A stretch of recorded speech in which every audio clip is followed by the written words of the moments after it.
All right. So today we're looking at basically two key things. We are looking at ethics.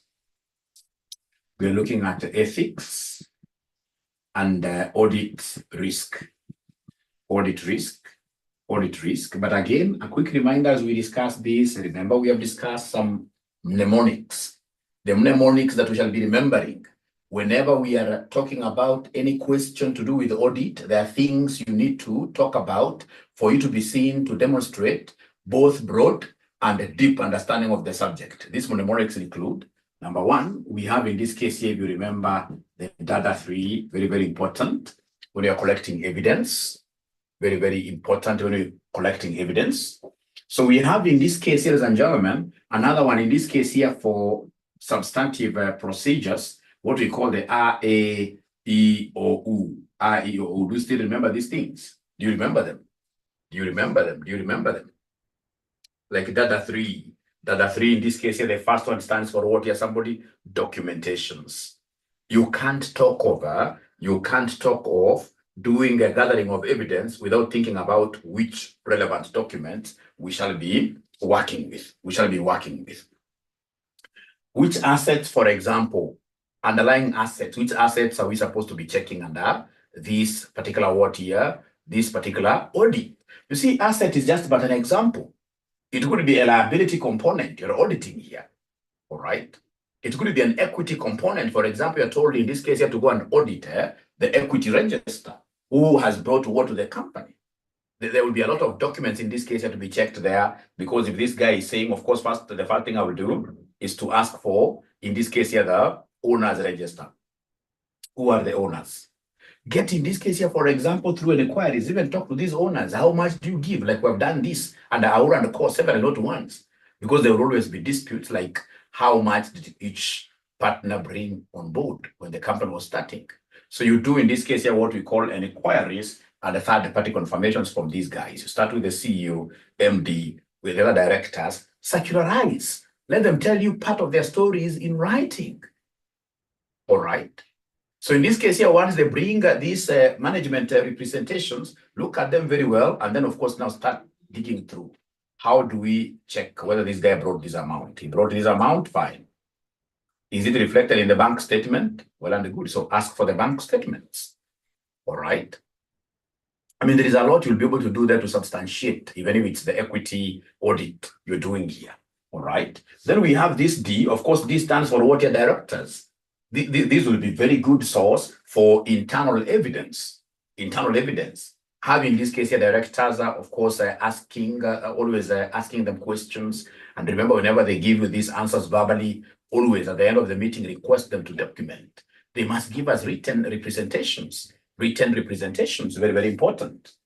Then, of course, we can't talk about, ladies and gentlemen, gathering evidence in this computerized world without mentioning what here the accountancy systems, the accounting systems.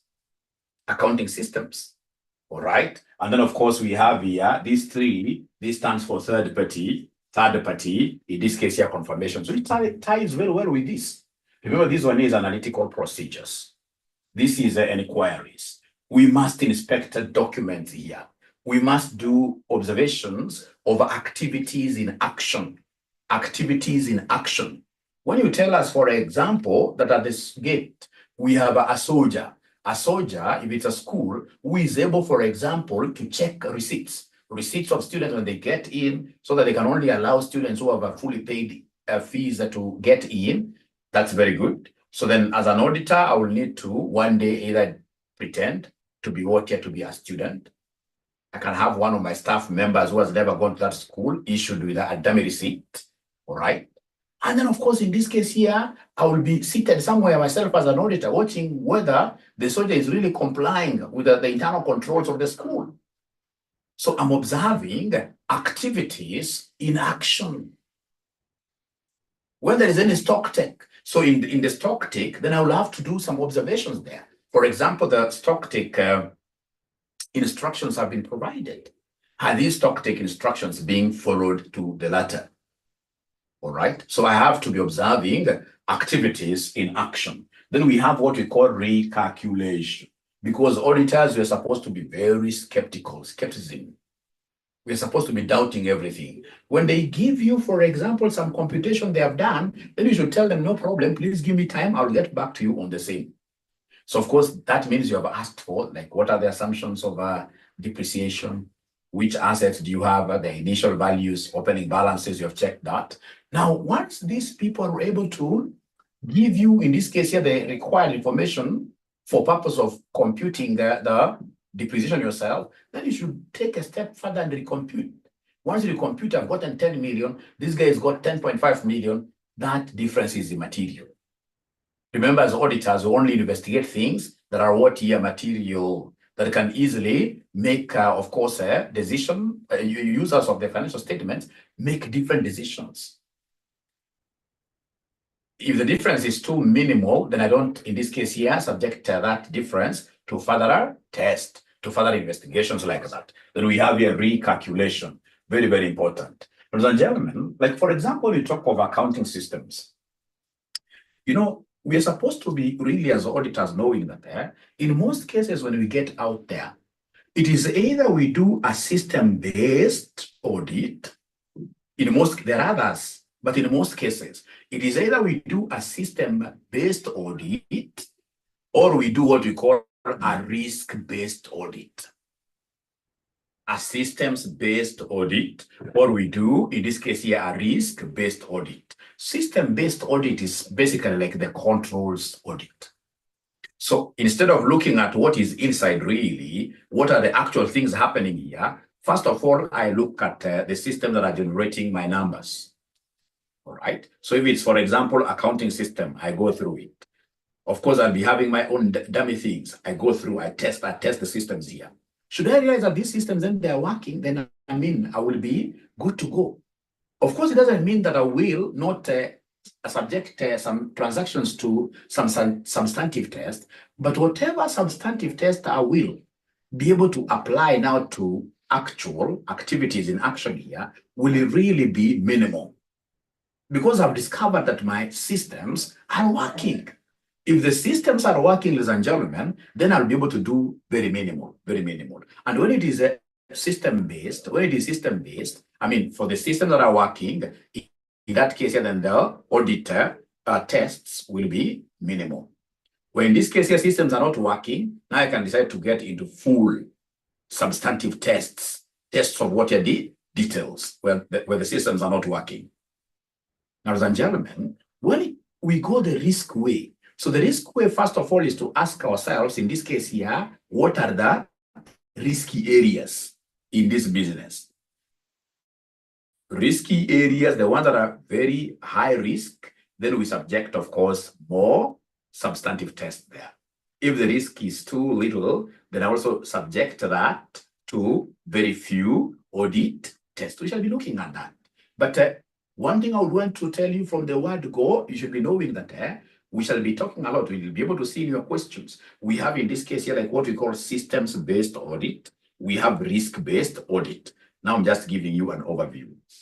Now, when we talk of these internal controls, I want to test these internal controls before I start in this case here before I know the extent of the tests I'm going to put in.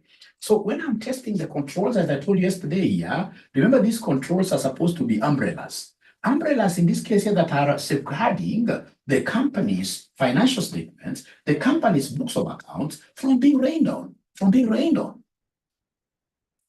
And the umbrella, if I'm to trust it as an auditor, then this umbrella must be strong enough so that whenever we have winds that are coming, in this case to sweep across, the umbrella is not swept. It has to be very strong to be able to provide a great protective mechanism. It must be very strong. It is this strength that I will start, first of all, by assessing. Because, audit can be very costly. If I decide in this case, like to test all details here, to test all transactions using the substantive procedures, then I will stay there the whole year and probably will not finish. And remember, every hour I'm there with my team, I'm billing. So in this case here, to make this particular entire exercise reasonable, then first of all, we have to test the internal control systems. How strong are they? If they're strong, then I know that my substantive procedures will be, in this case here, at a smaller scale. I don't have to do like, audit everything. In auditing, we don't have like auditing everything. Our work, we simply collect data on a sample basis. Sample basis. It is this sample that we shall be able to do what here? To test. And then, of course, we will be able to make decisions, we'll be able to make an opinion depending on now the evidence that we draw from this sample. And whatever opinion we make now will be covering the entire organization. So to what extent then do we take this sample? We must assess and see how the internal controls are strong. If the internal controls are very strong, trust you me, the tests will be very few, Even the transactions that I will pick will be very few. Then how do we get to tell that for sure these internal control systems are what here? Internal control systems are strong. So if they can only be strong if they are meeting their objectives, and these you should be able to quote in an exam. They can only be strong if they are meeting their objectives. And the internal control systems objectives, in this case here, we use the acronym STOP. We use the acronym STOP. We use the acronym STOP. We use the acronym STOP. Where STOP, if the internal control systems are very strong, then we should be able to get accurate financial statements. Accurate financial statements. If the internal control systems are strong, directors should not be playing around with the assets of the company, because the directors will pick company vehicles, they go with them to Mombasa, and they're not going there for official business. There are others who will even, steal companies, even fuel, things like that. Not even directors alone, even employees. If internal control systems are very good, where, for example, we have said, ladies and gentlemen, that whenever this is to be taken out, there is documentations going out of the gate like that. Whenever these particular internal controls are very strong, then automatically the company's assets will really be safeguarded. So safeguarding of a company's assets. Safeguarding of a company, this is a major objective. A major objective. This normally impresses me most of the times whenever I go to audit, because as you guys know, I run an audit firm. Timely reports. You go to a company, ask for a report, 1 week down the line, the report is not there. Then that automatically means that the internal control systems are not working. The internal control systems are not working. The internal control systems are not working. They're not working. Otherwise, in this computerized era, if I want, in this case here, a PPE schedule, when I have a serious CFO, they should simply knock on some button, email. I have the entire list of what here, property, plant, and equipment for the company, the depreciations, etc., net book values, carrying amounts, etc., everything should be there. If I get those particular reports on a timely basis, then it means that the internal control systems are strong and I can rely on them. So we have, ladies and gentlemen, this concept of what here, timely reports here. There must be order in the business. Order in the business. Most of African businesses, there is a lot of disorder. There are very few government offices I go to and I get order. Even from the sitting, how the seats have been arranged. Many things, filing systems. And of course, if the filing systems are not in order, things are not in order, the hierarchy, you don't know who reports to, all right? You go in this case here to some other meeting, like I've seen in this case, a lot of casualness, where employees in this case are putting their feet on top of the table. And then they bring bread, in a very, very bad way, they're even putting it on top of the table, and there is a serious audit meeting, entry meeting. No. There must be order in the business. Even ourselves, when we come as the auditor team to meet your personnel who have been charged with the responsibility of, for example, meeting us and giving us whatever information we need to be told, we need to be given a hierarchy. All right? We need to be told, in this case, this is the CEO. When you want accounting, whatever, yeah. And remember, ours is basically all round. If it's procurement, who is in charge of procurement? We don't want to be moving around the organization, knocking, asking, where can I get this document? No. We are coming in the organization in a very orderly way. We know who is the managing partner. We know we shall be able to tell you who does what in our introductions. So we expect a lot of order in your business. If there is a lot of order, then internal control systems are working. Internal control systems are working. If there is a lot of order, then internal control systems are doing what here? They are working. They are working. They are working. Yeah, smooth running of the business. I mean, you'll be able to know companies that are disorderly. These are those companies here when suppliers come for their checks, they're being tossed left, right, and center. That's a disorder. I mean, if you have a supplier payment, order to be followed, right? Then you should be able to follow that thing. All right. And then lastly, we have the concept of what here prevention of fraud and what here prevention of fraud and error. Prevention of fraud and error. Prevention of fraud and error. So it will be very important. I hope you guys have been able to take some note here. This is very, very important. Very, very important. So on that note, if there are people you know will always come in this case and then they start putting their feet on top of tables, please tell them that is what here is all, and we refuse that. We refuse that. We refuse that. Those are just examples to also ensure that you guys are able to see what you're talking about. What you're talking about.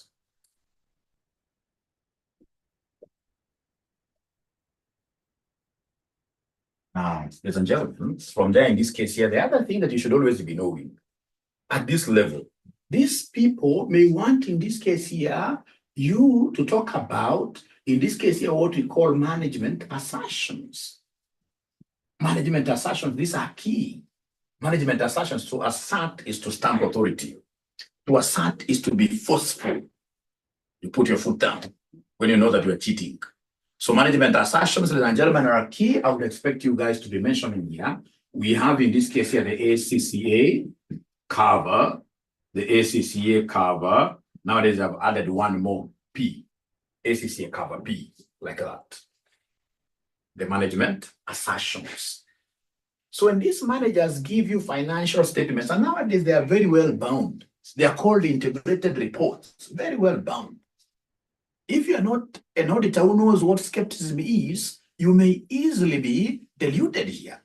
You may easily, in this case here, think that these guys have done the correct thing.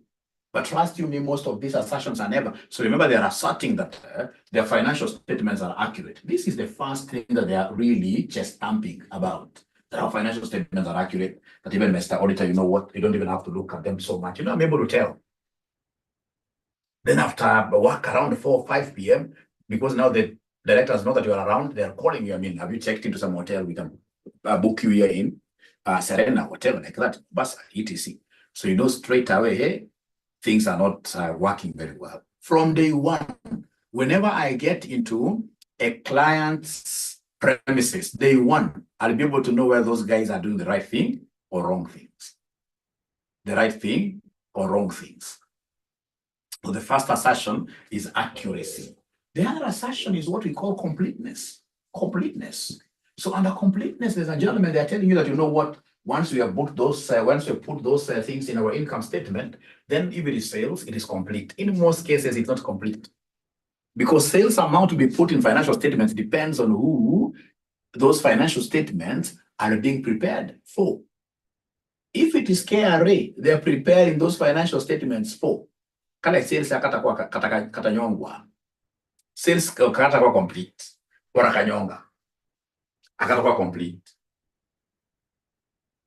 There is one I forgot about I can see guys correcting me there. The last one on the stop. That piece, prevention of errors and what? Frauds. Prevention of errors and frauds. Thank you very much. All right. Then, ladies and gentlemen, in this case here, we have a completeness. We have in this case here what we call cutoff procedures. So in this case here, we have what we call classification. Classification. This is allocation. Allocation. We have what we call occurrence. Occurrence. We have what we call valuation. Evaluation, assertion. We have what we call existence, assertion. Existence, assertion. We have what we call rights and what here? Rights and obligations. Rights and obligations. And then we have in this case here the presentation, assertion. The presentation, assertion. the presentation assertion. Let me know once you guys are able to write those assertions to the end by just mentioning there why for yes, why for yes, why for yes, by mentioning there why for yes. All right. So remember, cutoff, you have to be very, very keen with the cutoff as an auditor.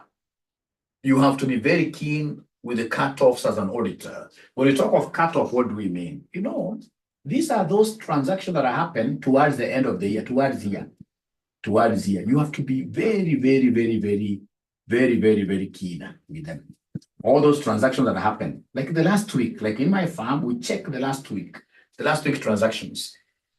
Chances are the very last week or even the very last month, depending on your audit procedures, like the December transactions, most of them could be fraudulent.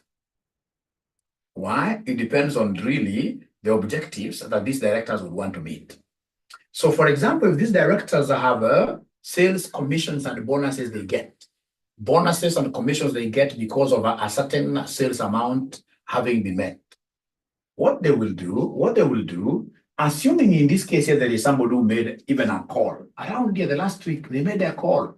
They said, this is RCM College. We want to procure in this case here these materials and these materials worth 10 million Kenya shillings. We just made a call. We have not in this case here given you an order. There's no invoice that has been raised around here. Nothing really. It was just a mere phone call.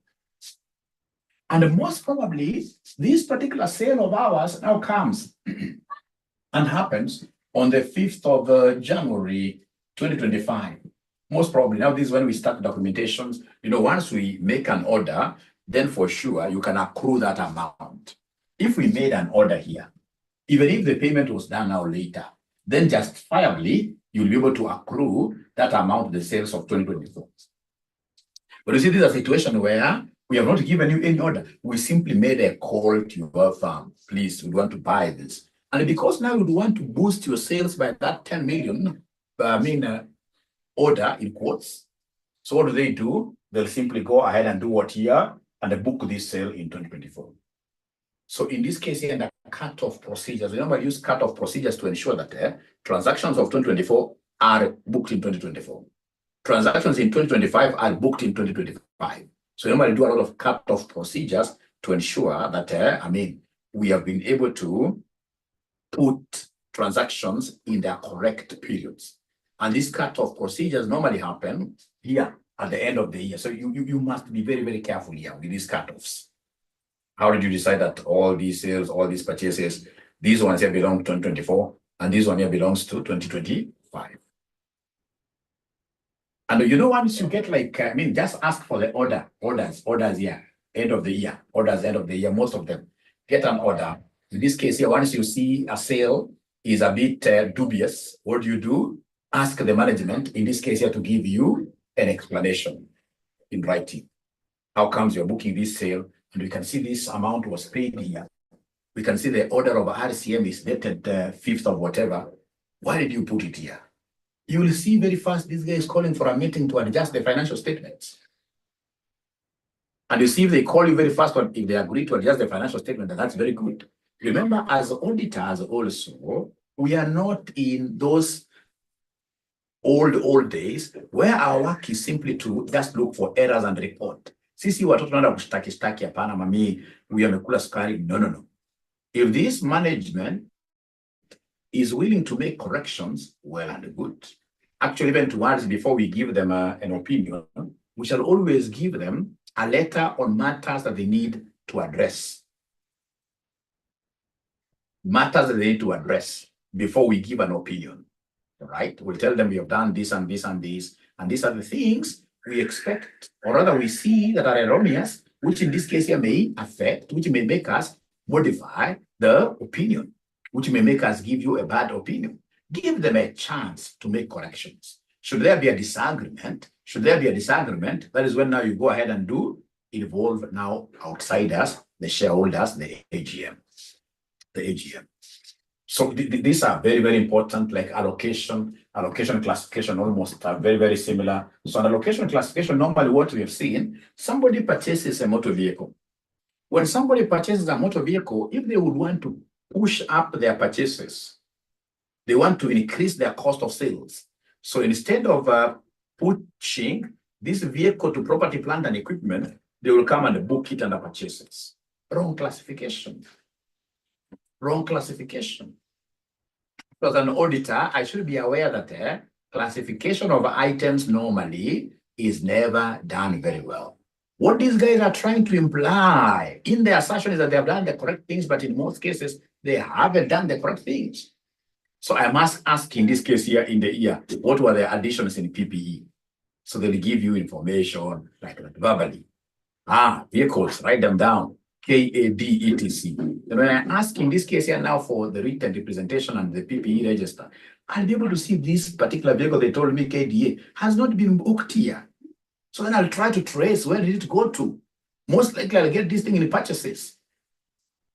At times in this case here, we have seen situations where directors sell PPEs and then they book this under sales. They book this under sales. So if there is a disposal, I must be able to follow through to see how the disposal of this motor vehicle has been accounted for, including how they arrived at the profit stroke loss on disposal.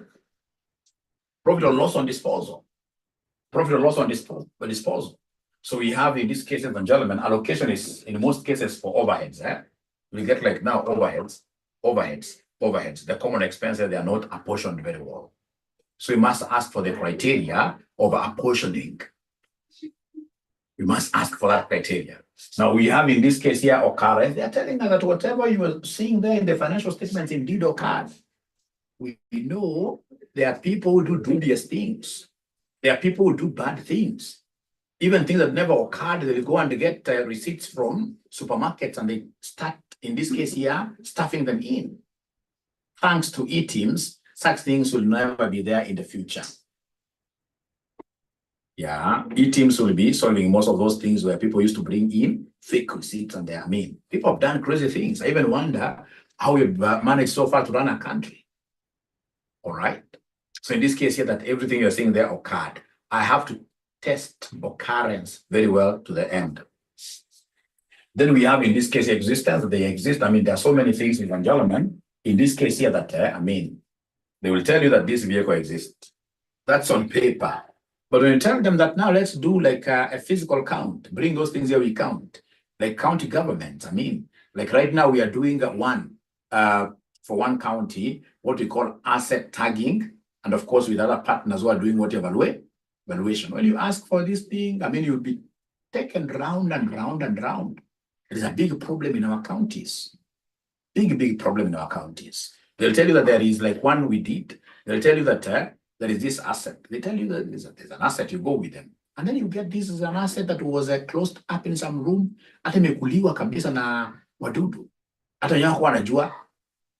And then the back of their minds have always been knowing that that asset is very, very safe. There are many issues of the county, national governments, international disaster.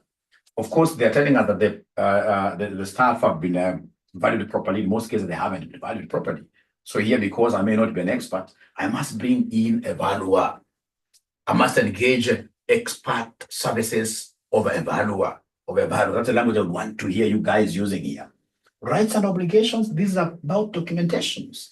You are telling us that you've got a right to a motor vehicle. Do you have, in this case here, a logbook? And this logbook, once I get, remember I'm using the data 3. I have to confirm, in this case, that's a document. I have to confirm its authenticity, its genuineness. All right? I have to involve third parties here. All right? So we have rights and obligations. Obligations, for example, if it is bonds, right? And you have debts here. We have to look at, like now, the obligations that Kenya has. We can't even quantify them very well. And if you're able to quantify them, there are so many things we're told in this case that this money came, it never went to the exchequer's accounts, it went to some accounts foreign. It becomes very, very hard. So obligations, we have to doubt this. They're telling us that these are obligations, but we must do some tests. Assertions, we must do some tests to see whether this is really holding. And we have lastly, the concept of presentation, very, very similar to allocations and OTR, cut off in the financial statement that they have been presented clearly and that there are enough OTR disclosed, there are enough disclosures. So these are very, very, very important.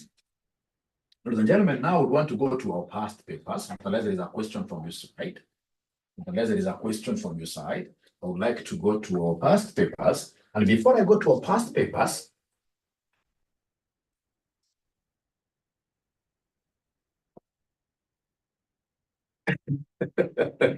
so before I go to our past papers, there is this book which I need to also give it to you. I need to give you these materials.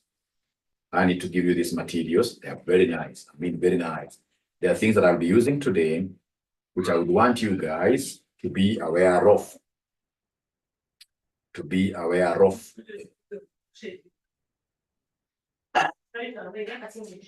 All right, so ladies and gentlemen.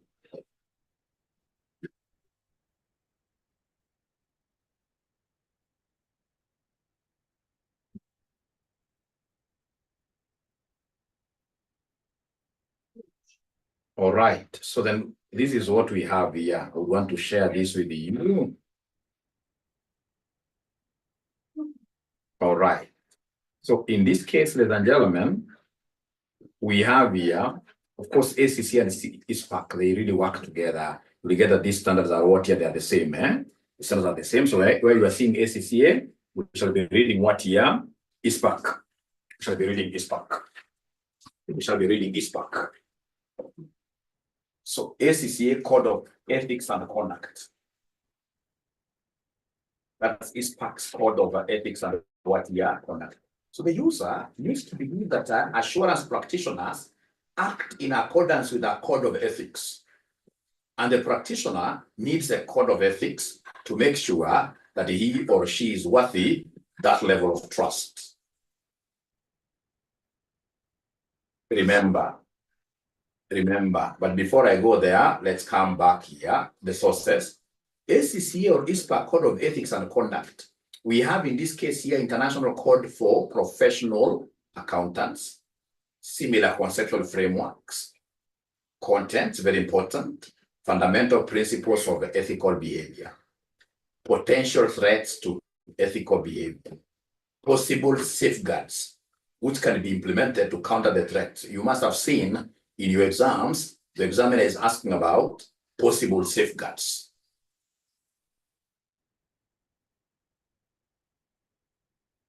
So remember, the Code of Ethics provides just guidance that the auditor must follow. In some cases, the only viable safeguard is not to accept an assurance and engagement. The only viable safeguard is not to accept an assurance engagement or to resign from it. Ladies and gentlemen, I can tell you this for sure. One of the fine days you'll be getting yourself, of course, having this license of audit, you're out there. And some of the audit engagements that will be juicy to you are ones where you will go and get directors telling you that we have a money laundering issue that is being investigated by who? Financial reporting agencies. The moment you hear that language, not unless in this case here you are, there are people who will always tell me, there are people I've met, I normally meet very many people, say on even a weekly basis, monthly basis. There are people who do not fear. But mwalimu me, even if I get 50 million, that will jail me, there is no problem. But if you have got a reputation to protect, there are those things of management integrity. Once you hear them from the word go, you are better off in this case here just, refusing that kind of engagement here. Or if you are already in it, resign. So ISPAC reserves the right to discipline members who infringe the rules through a process of disciplinary hearings. Now, ladies and gentlemen, these are things that you guys have heard before. Like, for example, we have what we call independence and objectivity. Basically, one should be independence and objectivity. Independence is freedom from any external control or influence in making decisions. Objectivity is a state of mind which has regard to all considerations relevant to the task in hand, but no other. And normally, in this case here, we normally put these together. We normally put this together, independence and objectivity. Ladies and gentlemen, at the end of the day, I would want whatever opinion I arrive at to be very, very objective. No internal or external interferences For example, you're told to go and say this, and you say that has been given to you, then automatically we say that you are not independent. You're independent. Now, you progress. Fundamental principles, threats, and safeguards. So the fundamental principles, what we call the ethical standards. Ethical standards. We have number one, a standard on integrity. We have objectivity or independence. We have professional competence and a due care. Confidentiality, and then we have professional behavior. These five, you must recite them before your exams. You must be remembering what we call the ethical, the ethical standards. They're normally five. And the integrity, as auditors, we shall be straightforward. We shall be open. We shall not be coming to meetings with some cards under the table. We shall be objective as much as possible, and for this to happen, then we shall be independent. Professional competence, when you are called upon, for example, somebody calls you and tells you that now this is Kenya Airways, please come tomorrow. Would want in this case to give you some work. So you realize that these ninjas are telling you to go and participate in valuation of aeroplanes. Are you really competent on that field? No. So then to safeguard, of course, here, perhaps you may want to work with an expert. That is allowed. So as you shall be seeing under competence, we need you as well to be training continuously. That is why ISPAC does what we call continuous professional development trainings, because things are changing. Like, look, high heavens, look at our taxes. If you don't keep on studying that throughout, you'll be thrown off the dustbins. So for you to be competent, there's a lot of reading to be done throughout. Professional development shall continue throughout. And then we have the concept of due care. We can only say that you are caring of your clients if this person called the auditor is good in standards. You are able to follow due processes. It coming in this case here up with your opinion. So if, for example, we have tax laws, and here you are advising somebody to pay tax of 100 million, and yet this guy ought to have paid 20. Look at that loss. You can be taken to court because you are not caring. And when you are taken to court, then it can only be good of you to say, fine, I took care of this person, I did my work diligently, if you have proper documents, which shows that you are able to follow laws, rules, international standards, IFRS, standards on auditing. Ladies and gentlemen, and this is where most of us really don't make very good auditors, the concept of confidentiality. Please, when you walk out of any auditing meeting or exercise, and perhaps you are in some club, some bar, in this case here, you are imbibing something here, which is quite far in terms of tastes. It doesn't taste close to water or soda, all right? Don't be that kind of a mouthy auditor. Auditors, we must be people of high secrecy. Don't discuss things even with your spouses, things about your audit clients. Because if you do that, that will lead to what we call, insider trading. May lead to what we call insider trading. You want to tell your wife, you know what? Hey, we are auditing this company. Hey, and the kind of profits these guys have, made. When those profits, in this case, will be declared, you say in 3 months' time after we finish our report, then automatically the whole republic will be happy, the share price will go up. And then this great lady, because now she's wise, she goes and buys shares. That's insider trading. It just come as a result of what here? Are you not being confidential? We shall be very confidential, and should we need to give any information outside there, then we must have express authority of the client. Express authority of the client. Or it must be a matter that I'm bringing out there due to public interest. You can imagine. For example, I've come to audit your firm, ABC. I've come to audit your firm, ABC. And then I realize that amongst your many activities that you have told me that you are doing, one of them is terrorism. I should be able to run out of that place assuming that I will be well within my skin, to the nearest police station. Yeah, I cannot really talk about secrecy, because this guy, when they will just throw their bombs left, right, and center, yeah, then if it's anything that is of public interest, then that one, the law will protect me. I'll be like a whistleblower. Auditors in this case here, we are also required here to be whistleblowers, but we must follow the law. We must follow the law. But when I will get you, for example, you're an auditor, and this is something I've seen in this case here, especially the auditors, I can call them auditors in quotes, who are not qualified. So you go and work on a client, a few things here on a client, and then you realize that this client has not been paying taxes very well. And then what do? You go and whistleblow at KRA. You go and whistleblow at KRA. No. You are there to help these guys here correct the mess. So if they have not been filing their returns very well, they've not been paying their taxes very well, you do a management letter. Try to tell them that, you know what, like now we expect a tax amnesty, another tax amnesty will be coming before the year end. Let's take advantage of this tax amnesty, get a payment plan, and then we move on.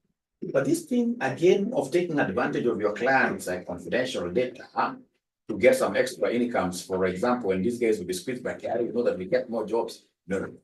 Then lastly, we have what we call professional behavior. Ladies and gentlemen, all of us were required to behave in a way that gives credit to 𝐨𝐼R, in a way that gives credit to our profession.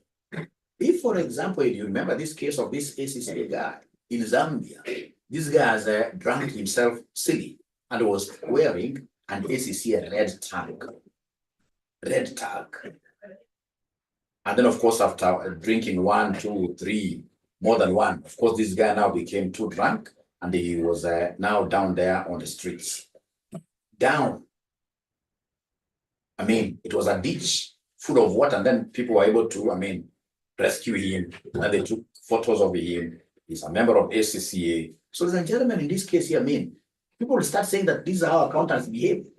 We should never hear, remember, this professional behavior goes beyond money. When we hear that an accountant has raped, you're a disgrace to our community of accountants.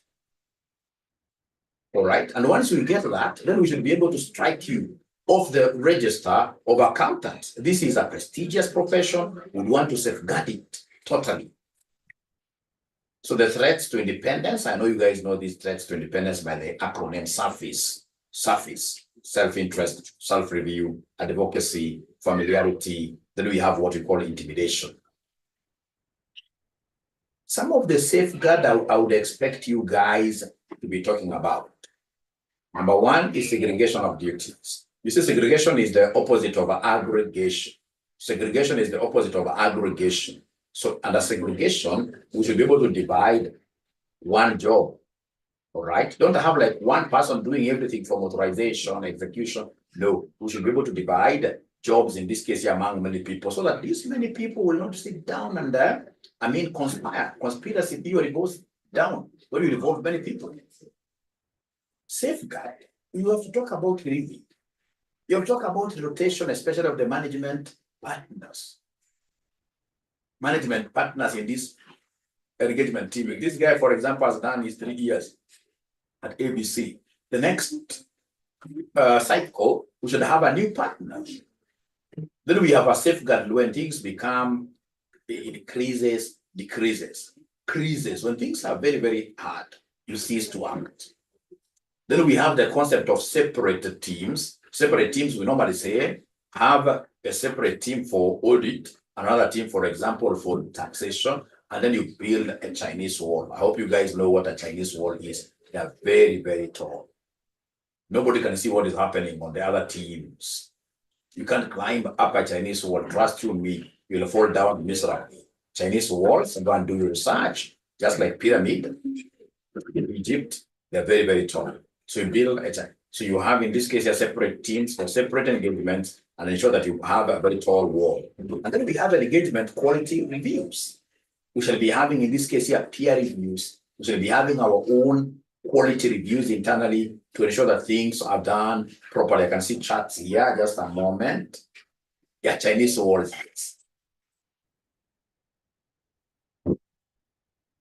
Great. Great. Thank you very much. So this is very, very important in your exams, ladies and gentlemen. And we are told here that the auditor must identify the threats, assess the significance of the threats, and apply safeguards to reduce or eliminate threats. Fundamental principles, I don't think I need to discuss this really, or I can just read at a high level. So the court identifies 5 fundamental principles in professional conduct, what we call the ethical standards, not threats, but ethical standards. Integrity members should be straightforward and honest in all professional and business relationships. Objectivity, members must exercise professional or business judgment without being compromised by bias, conflicts of interest, or undue influence of or undue reliance on individuals, organizations, technology, and other factors. We must be objective. What has taken us to this particular audit is to gather evidence, is to gather enough evidence, sufficient appropriate audit evidence to be able to give an opinion. So anything that may impair objectivity, like right now we are seeing young auditors who are very stupid. Sorry for using that term. Unakuta these are young auditor, mtuma kwa kazi, kesho kimuona unamuona kana msichana mahali kwa kaobe. Amuuliza wewe sasa, huyu ni nani? Atu ni accountant wa ile. Halala. Huyo sasa tunamtoa katika engagement team. Auditors wa size wamekuwa fake sana. Wanakuwa fake sana. Inakuwa mbaya. You lack of, you're compromising your objectivity. All right? And that is why familiarity is very bad. That is why, especially now, these young men, we should have, there should be a lot of rotation here. All right? There should be a lot of rotation here. Objectivity. What do you mean an opportunity? Not in audit and you're making friends. What do you mean? No. Not when you're auditing. When you're auditing, the words will be up. So then we have professional competence and due care. A professional accountant must attain and maintain professional knowledge and skill at the level required to ensure that a client or employer receives a competent professional service. Then confidentiality, members should respect the confidentiality of information acquired as a result of professional and business relationships, and they should not disclose any such information to a third party without proper and specific authority, or unless there is a legal. If it's a court order, then you have to give information. There's a legal or a professional right or duty to disclose. Professional behavior, members must comply with relevant laws and regulations. Behave in a manner consistent with the profession's responsibility to act in the public interest in all professional activities and business relationships, and avoid any conduct that might discredit the profession. So I think at this level, we should be able to go to our past papers, although this is very important for your exam, like an example of threats. Auditor owns shares in the client, self-interest, safeguard, sell all the shares. Auditor is unduly dependent on client for fees. If you have like one client, you're getting like 20% of your total income from. Remember, maximum is 15. Even nowadays, 15 is too high. When you have a client, one client like who is the elephant, the others are, in this case here, like hyenas around, the very small ones, but one who is an elephant in the room, contributing a significant amount of your audit fees. And so this guy is giving you 10 million, others are giving you like 2 million, 3 million. So you can see 10 million out of the total. If that 10 million out of the total is more than 15%, then there is undue dependence of that guy. So that guy passes around, you have to stand up and throw a very big salute. That means what year you are compromised. Fees from a listed client should not exceed 15% of the firm's fee. We should just work with this 15%. Ourselves should work with 15%. Should exceed. Significant outstanding fees due from the client. You should never allow, like I've seen some people, they have audited a client. So in this case here, you have 300,000 as the fees for the year. And then you're leaving behind that fees for say 2-3 months. No, audit fees should be paid promptly. So when you're raising an invoice, you should be able to just take down that you expect you to pay within 30 days, and that should have been agreed in the engagement letter. Arrange full or partial payment do not issue auditor's report until fees has been paid. Clients request contingent fee that, for example, we shall pay this amount if this happens. Self-interest, refuse. Contingent fees are not acceptable for assurance engagements. Gifts or hospitality, that person wants to buy you lunch. Hapo kuna ka interest wewe, ka self-interest. Na mtazoeana sana. And yet remember an auditor, as much as we are saying that, we need to be close nowadays, but professional closeness, we have to really guard our objectivity. Do not accept unless clearly trivial. Audit partner must authorize acceptance. And I want to write this. The audit partner must authorize acceptance. So if, for example, I'm coming to office to audit, and then the other guys, for example, are only having like tea only at 10 o'clock. Wanakuja tu chai chata cha ingine hafifu hata ina maziwa ya kutosha. But wewe ikifika 10 o'clock unapata chai, hapa kuna keki kidogo iko sausages. Hizo zote ni undue authority. Why are they being too nice to you? You should be able to see around. After all, whatever you're consuming in this office, ladies and gentlemen, in the audit teams, we need to discuss about that. Because even as an auditor, you can also be killed. You can be killed. If I'm running around the call, I should be able to provide my own tea to my staff. I should be able to subcontract a hotel there or somewhere, something like that, to bring my people. Why should I take tea in a company that I'm auditing? No. So audit partner has been in the post for many years. Familiarity. In Kenya, of course, there is no problem. You can even be in one audit assignment as a managing partner, even 15 years, even 20 years. But outside there is maximum 3 years. But the very best, we should always exercise what we call partner rotation. In America, it is 3 years. Other guys will talk about 7 years, which can be extended for 1 year if audit committee approves. So these are things you guys can read. For me, ladies and gentlemen, I would want to go to the past papers now. So these are things you can read on your own. But perhaps what I could do here, they are summarized. They're pocket friendly. They're really summarized. The other thing that I would want to bring to your attention as I get into this is risk. So remember audit risk definition. The risk of issuing an inappropriate audit opinion. This is the risk that you will tell the public outside here that the financial statements of the client portray a true and fair view. And of course, the truth is they do not portray. Audit risk has got 3 elements. We have what we call inherent risk, we have control risk, we have detection risk.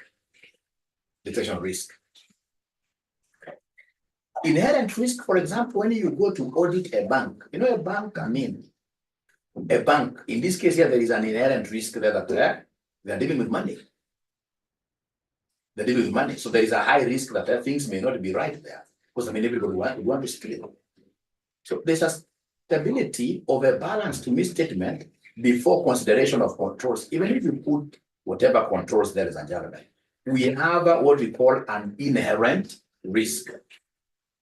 The risk which is associated with the kind of business I'm auditing. There are businesses which are inherently risky given the kind of things that they are doing. Control risk is the risk that the client's controls fail to prevent and detect misstatement. Hapo iko mtu kwa kiniambia example mzuri ya control risk like unapata mama ameweka ile safeguard zote lakini bado unapata mambo imeingia. Unakubali tu. So control risk in this case is the risk that the client's controls. You put in controls, but in this case here that may not prevent errors 100%. So the risk that the client's controls fail to prevent and detect misstatement. And then of course as an auditor you come in and put also your detectors. Wewe unaweka mitego kama ile ya Gachagua.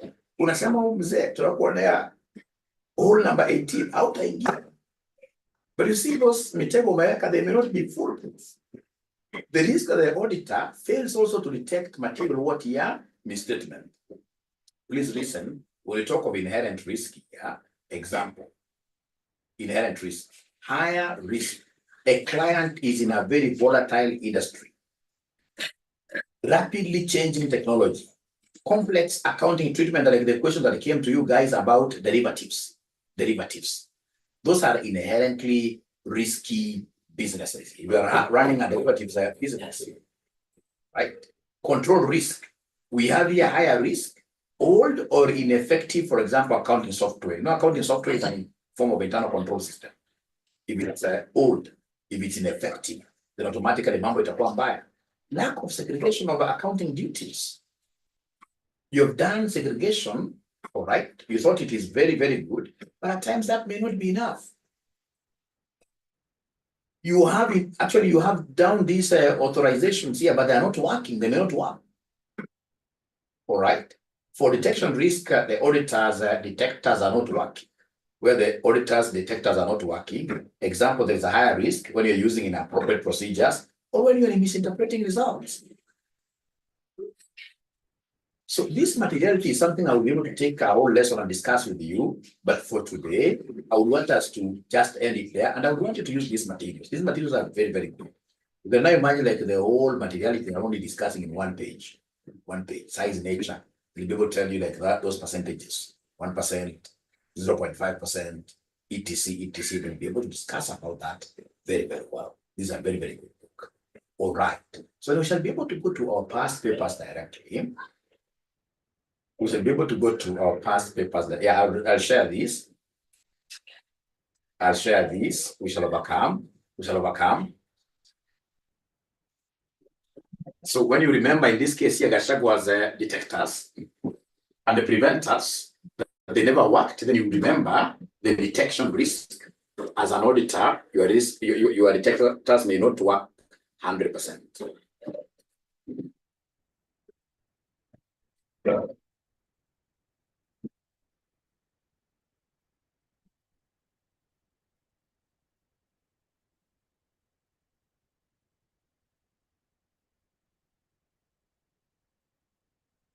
All right, so we shall start right away with question number 1.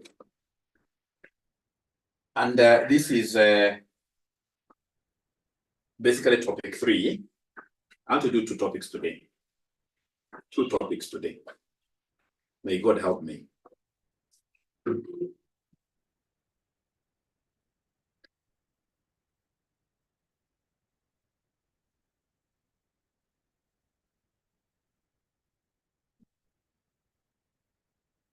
April 2024, question number 4B. April 2024, question number 4B. Once you get it, ladies and gentlemen, you should be able to put up your hand. April 2024, question number 4B. And then I expect you guys to really participate here. April 2024, question number 4B. Just one line. This is very, very popular in your exams. One line. This is what led to auditing firms like my firm, 𝐨𝐼R𝐼 company, to go for indemnity insurance. Indemnity insurance, because currently, really, auditors are being taken to court like crazy. So after I've gotten the question, yes, I can see here. Yeah, 10 marks here. Yes.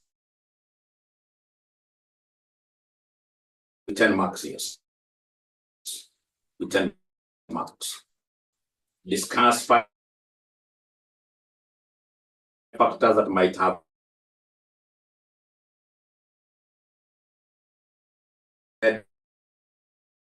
stable. So then what I'll do is to close the video. All right, so I'm waiting for your points. As I organize myself, I'm waiting for your points.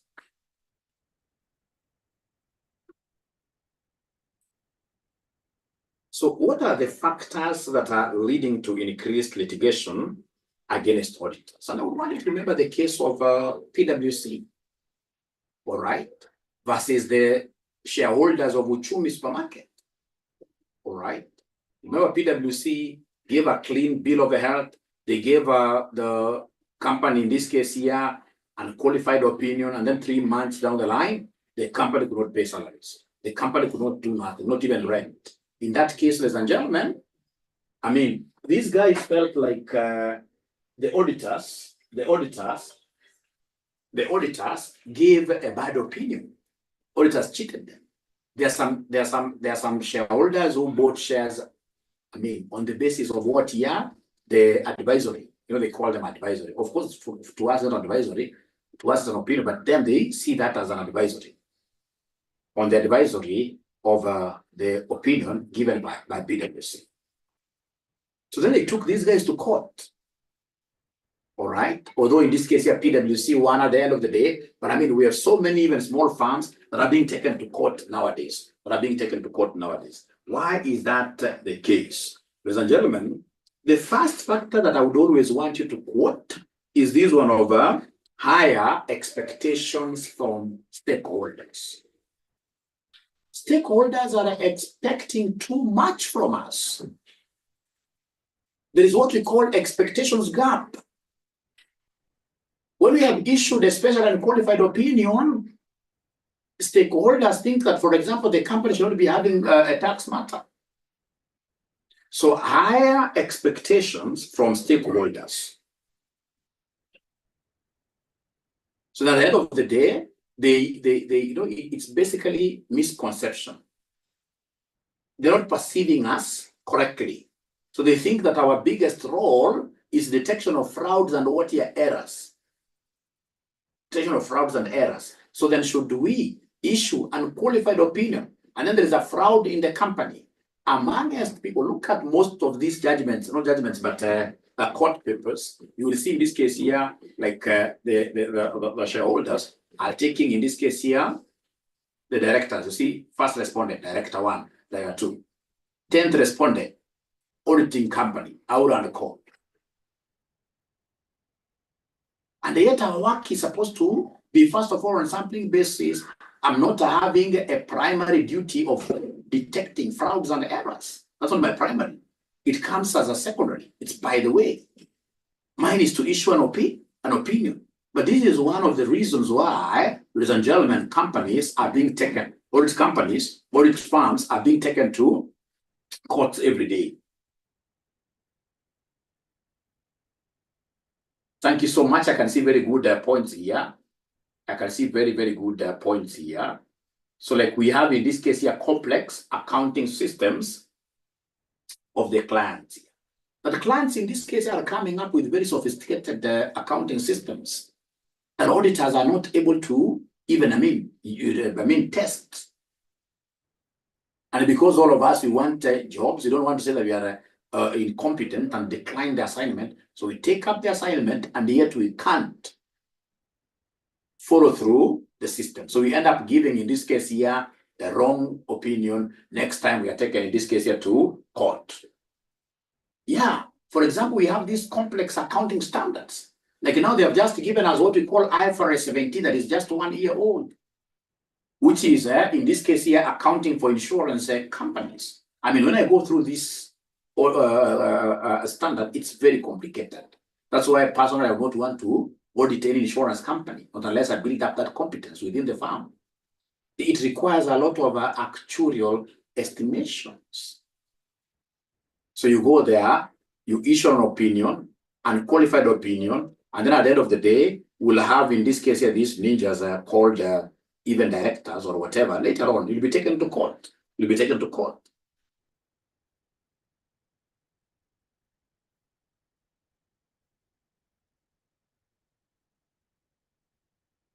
Yeah, then we have changing legal environment.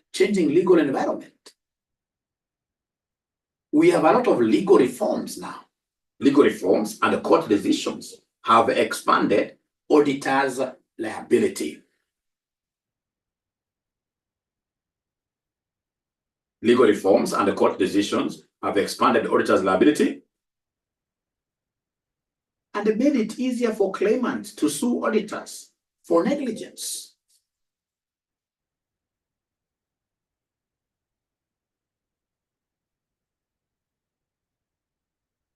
Remember, initially, you could simply go to court when you were being taken to court. You could easily go to court and say that I had issued a disclaimer. That go to my opinion down there was a disclaimer. Nowadays, even if there is a disclaimer, where you're trying to say that don't rely on my opinion to make no, those things are no. The courts in this case will lift that veil. Will tell you no, let's look at what you did. Let's look at what you did. Let's look at what you did. Yeah, I like this, like the concept of what here, more information being available about auditors' responsibility. You know, initially like these 𝐂𝐸 factories, most of them, they never knew. Nowadays, I mean, there's a lot of information. There's a lot of information. A lot of information is available.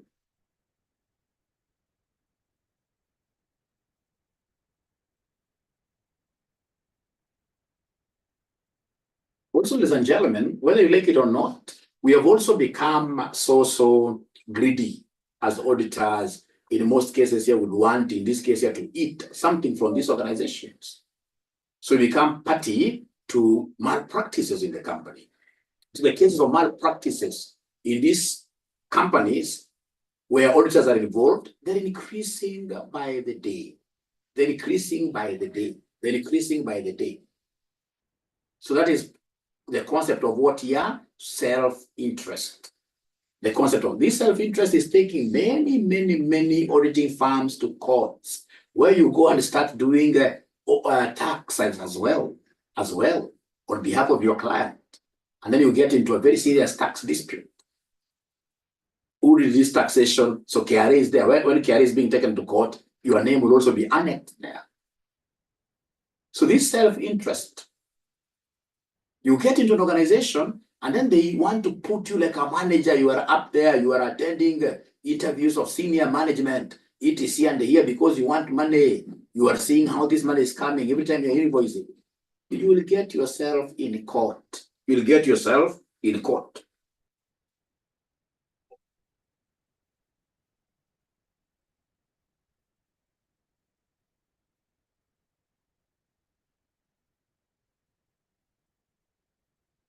And then, ladies and gentlemen, we can also take this as a very good reason why companies are being taken to court. We have the concept of economic downturns, economic depressions globally.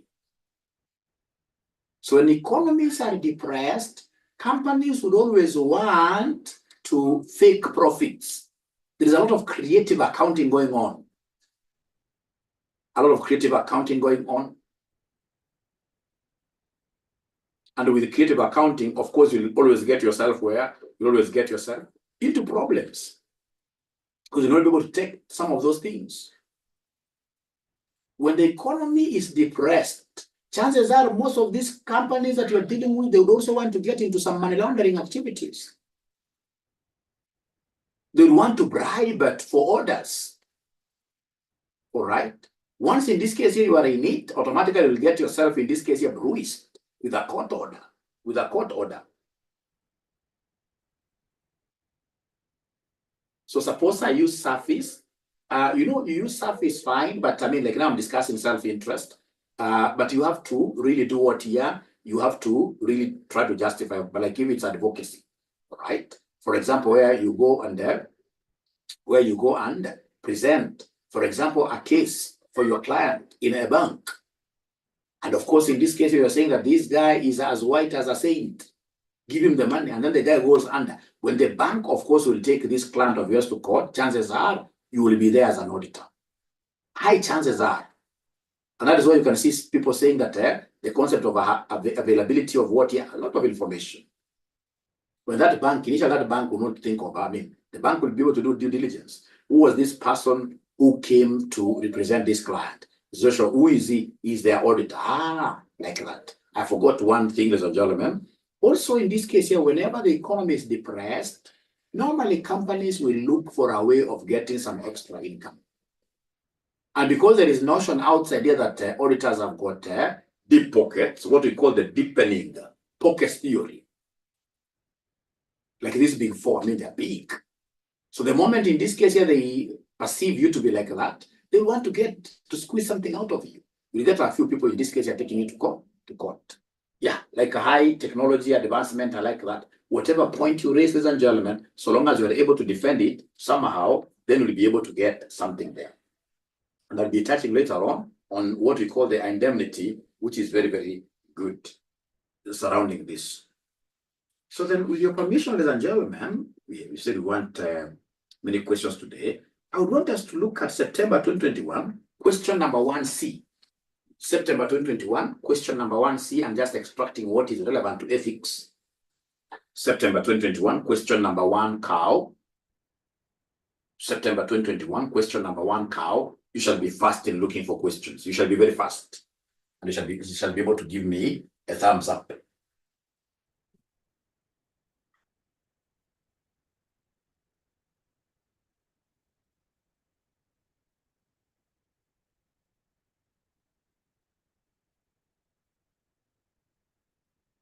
Thank you very much. This ninja is telling me that Mwalimu, you can become a very good public speaker. I think that's the second student who is telling me that. Then I should be able to practice even more and become one, because I don't think so.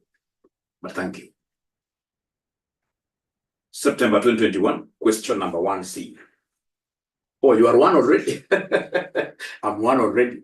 Great, thank you. I'll work harder. So September 2021, question number 1C, you start by reading the requirement. So explore the ethical and the other professional issues raised by the above matter and indicate the action, if any, that your firm should now undertake.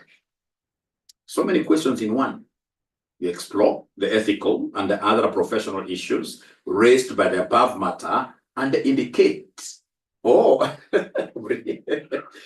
the ethical and the other professional issues raised by above matter and indicate the action, if any, that your firm should now take. You are a senior audit manager in M&M Associates CPA. Recently, you were assigned specific responsibility for undertaking annual reviews of existing clients. The following situation has arisen in connection with one of the clients, Reward Limited, an exporter of specialist equipment. The CEO of Reward Limited has requested for advice on the accounting treatment and disclosure of payments being made for security consultancy services. Remember, you are the auditor. And now, in this case here, ladies and gentlemen, you are being given an audit services. This is an audit service.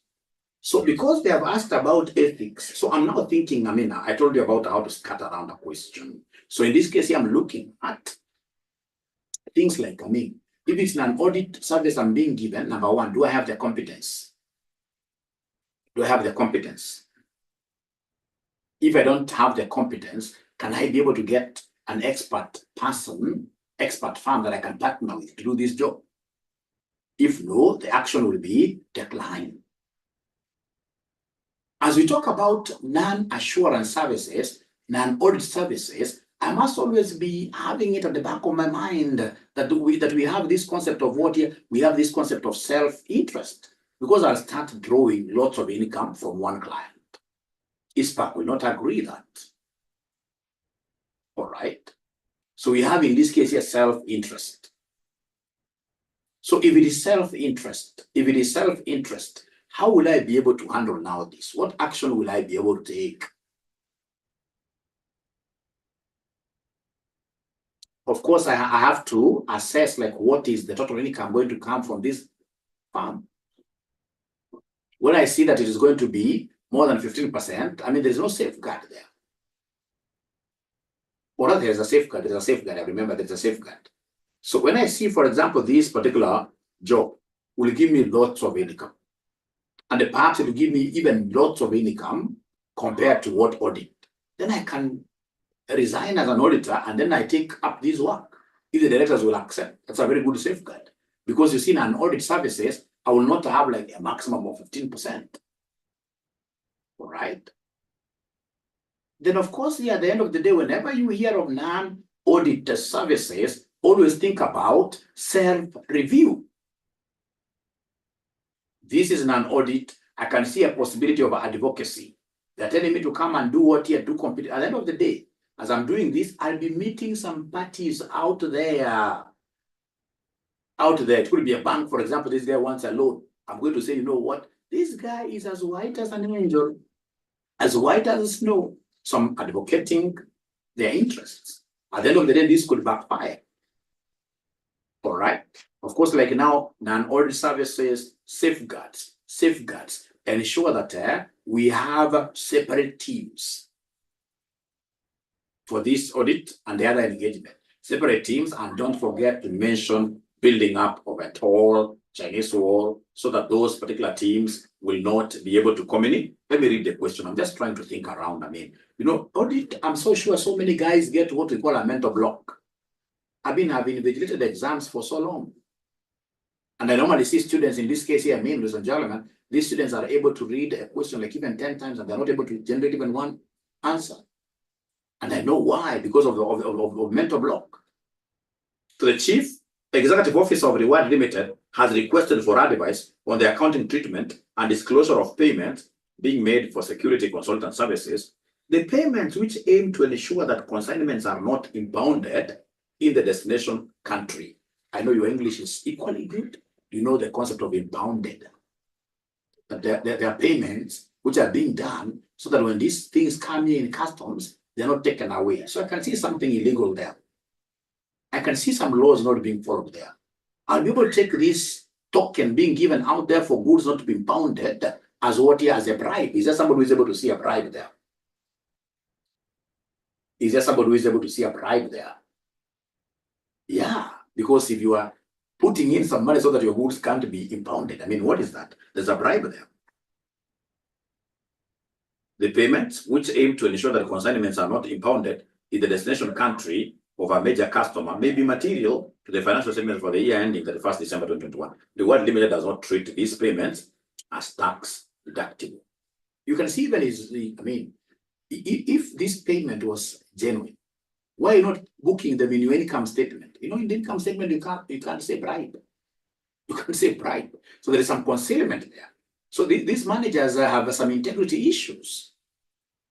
All right. So they want me to explore the ethical and other professional issues raised by the above matter and indicate the action, if any, that your firm should now take. So yeah, even money laundering, yes, even money laundering. Because bribery and money laundering, you know, bribe is dirty money. It's dirty money, which will be clean like. So money laundering is there. So ladies and gentlemen, in the interest of time, because I know you have another class, could we kindly move very fast in this question? Tell me in this case here, what are some of the key points then, now that you've scattered around, what are the key points in this case that you would have brought in?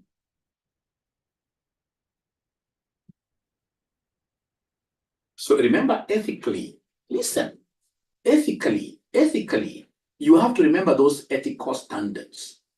Ethical standards. When you're answering this kind of a question, you must remember the ethical standards. So number one, we have the concept of integrity. Number two, we have the concept of objectivity.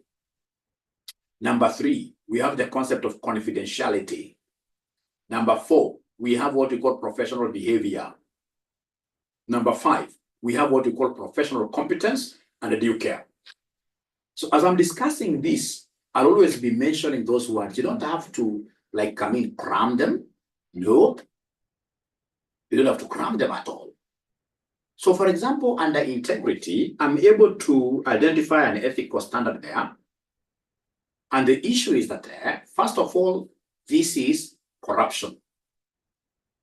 This corruption and integrity. Remember, we as accountants are supposed to be straightforward. So in this case, ladies and gentlemen, then we will need to discuss with these people. Once, first of all, we realize that these are not men and women of high integrity, then automatically there is an issue that they're not straightforward, they're doing bad underdealings, that at the end of the day, we'll get ourselves into problems. So in this case here, under integrity issues, the very best thing you will do is to decline that assignment right away. That is the action. You decline that assignment right away because it will put me under integrity issues myself. And remember, as I decline, now there is more information coming about these guys not being men and women of high integrity. So it means that even this decision could affect my auditing work.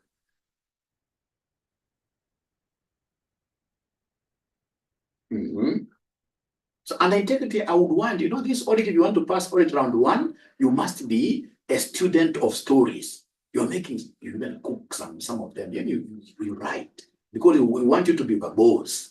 We want you to be verbose. You must be using, in this case here, lots of, not that like many verbs or many jargons, but you must write.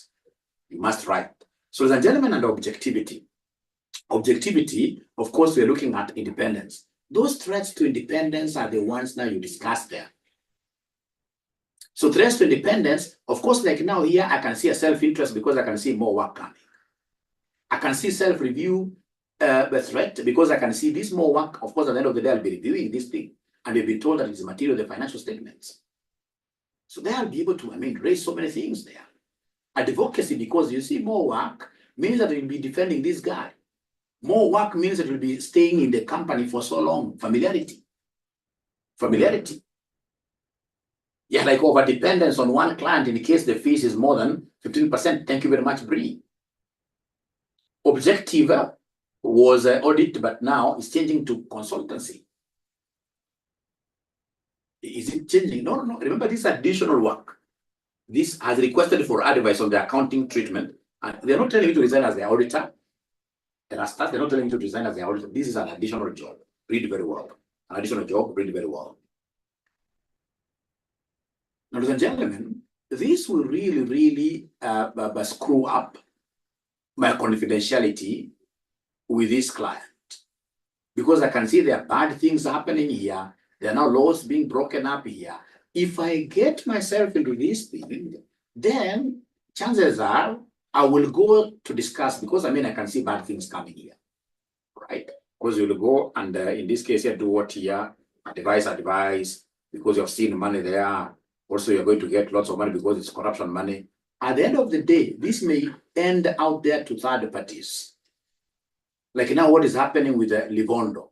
Livondo opened a company. They have done, in this case, something in Zambia. Now we are being told that if there was an auditor there, I'm telling you, it is an international disaster. So now you'll be in the media being asked, please comment about this. So I can see confidentiality here may not apply very well. So I'm better off in this case here is resigning this. Not resigning from the audit. The auditor have to consider so many things, but at least in this case you're saying, no, declining this job.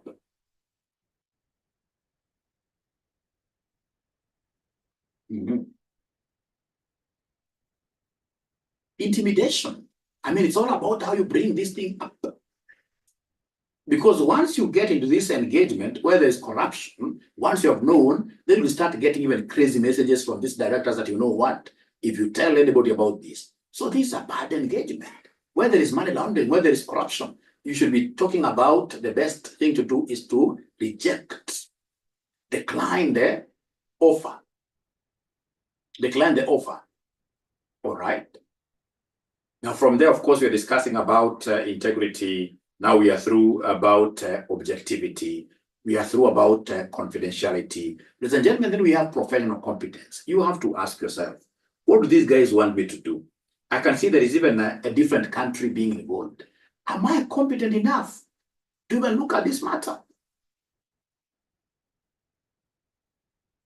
Because for sure in that country, perhaps this, what they're calling bribery here, perhaps in that country, it could be something good. All right. So am I competent enough?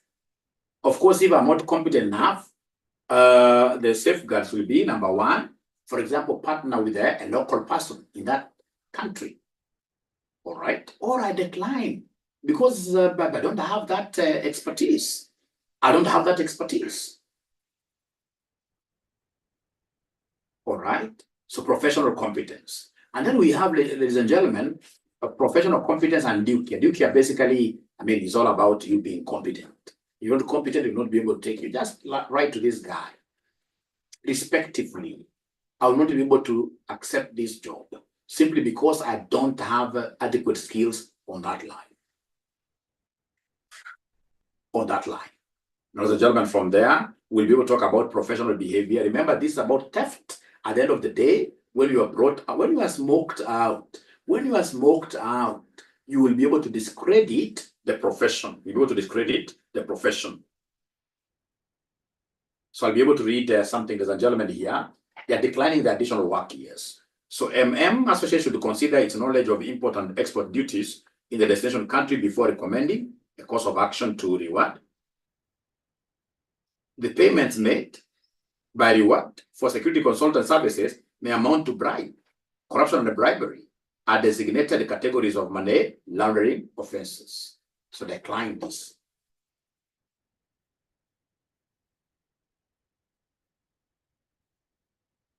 Yeah, we have mentioned most of the things, ladies and gentlemen. I think we are okay. Now, with your permission, if you guys have gotten, it's about high level. My role, ladies and gentlemen, in these last mile classes is not to give you lots of information. My role is to come and motivate you and show you that this thing is doable. It's all about how you defend yourself, how you think about broadly, audit procedures, how you think about the controls, etc. And you're going to like this as we progress. So then I'll be able to move to another question, which is September 2021, question number 3C. September 2021, question number 3C. Oh, time is up. Time is up. So this is our last question. September 2021, question number 3C. I think I took a lot of time to give that background information, but it's also good. It's also good, so I can't blame myself. September 2021, question number 3C. Have you gotten it? Have you gotten it? September 2021, question number 3C.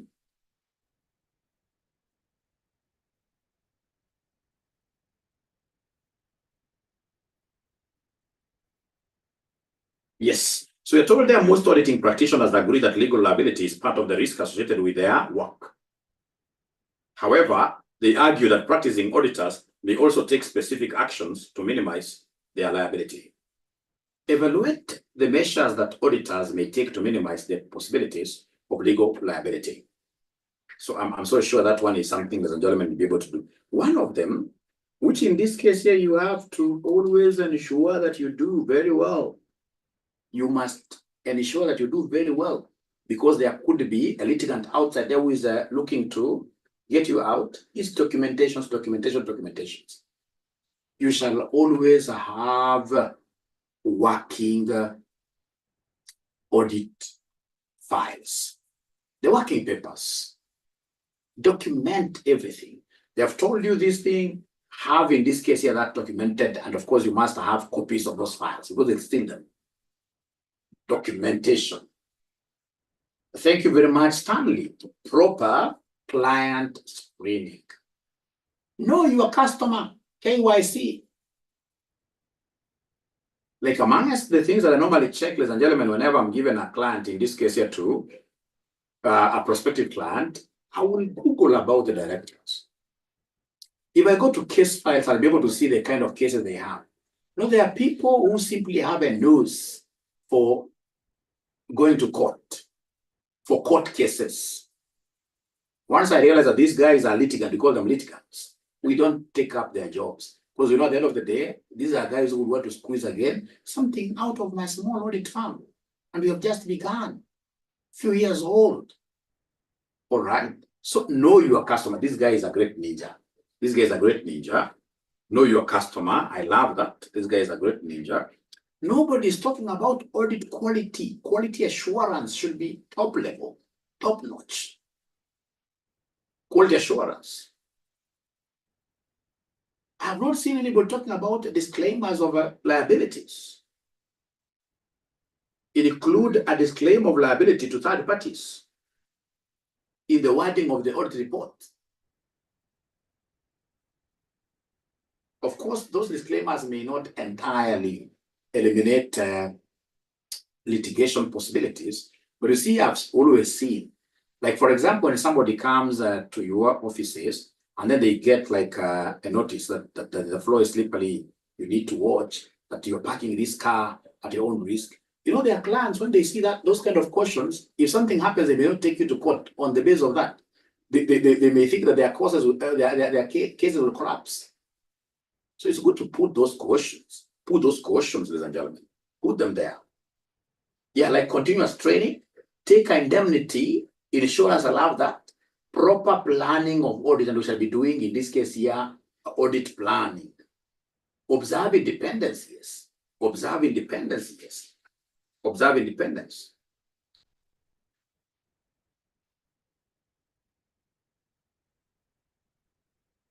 Understand the client's business. Don't get into auditing a school and you don't understand that industry. If you get into an industry that you don't understand and you don't partner very well with others, you will get yourself in court. Understand the client's business. Thank you, ladies and gentlemen. That is enough for today. See you tomorrow. Bye. Yeah, usage of external experts. I love that. You guys, you are going to pass. That one I can assure you. Thank you so much. Thank you so much. Thank you so much. See you tomorrow.